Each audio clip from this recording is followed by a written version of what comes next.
Hi అండి, welcome to my channel Rayalaseema రుచులు with Saraswati. ఈరోజు కీమా ఎలా తయారు చేసుకోవాలో చూద్దాము. కీమాకి మనము మంచి పొట్టేలు మాంసము ఫ్రెష్ ఉండేది తీసుకుంటే చాలా టేస్ట్గా వస్తుంది. 1/2 kg నేను కీమా తీసుకున్నాను.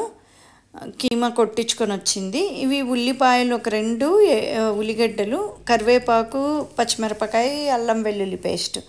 దీనికి జీరా powder, garam masala powder, 1 cup పెరుగు, ధనియాల పొడి, కారం పొడి.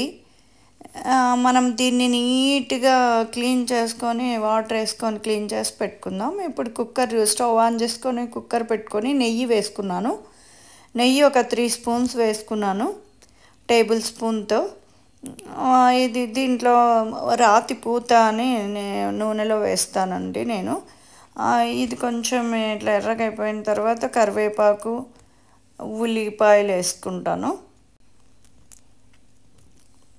ఈ ఉల్లిపాయలు కొంచెం రెడ్ అయ్యాక మనం రెడ్ చేసుకొని ఉల్లిపాయలు రెడ్ అయ్యాక మనము క్లీన్ చేసి పెట్టుకున్న కీమాని వేసుకొని బాగా కొంచెం నీరంతా పోయేటట్టు, నీరు ఉంటే అది స్మెల్ అది వాసన అది రాకుండా బాగుంటుంది.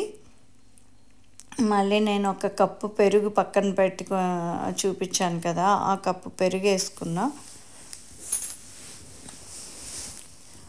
కప్పు పెరుగు వేసుకొని అది బాగా మనం ఇలా గెంటితో బాగా కలుపుతూ ఉండాలి.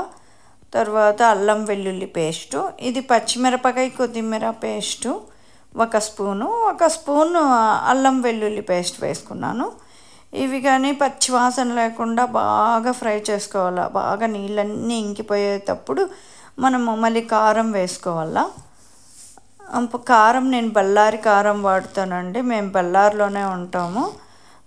అది చాలా బాగుంటుంది, రెడ్గా ఉంటుంది. ఇక్కడ కారం చాలా బాగుంటుంది, ఫేమస్ ఇక్కడ. నీళ్ళు వేసుకున్నాను 1 గ్లాస్ సరిపోతుంది, కీమాకి తక్కువే పడతాయి. గరం మసాలా పౌడరు అవి వేసుకొని మూత పెట్టేసుకున్నాను. మూత పెట్టేసుకొని 1 విజిల్ వచ్చాక అంతే అండి, రాయలసీమ స్టైల్ కీమా రెడీ. 20 నిమిషాల్లో అయిపోయిందండి.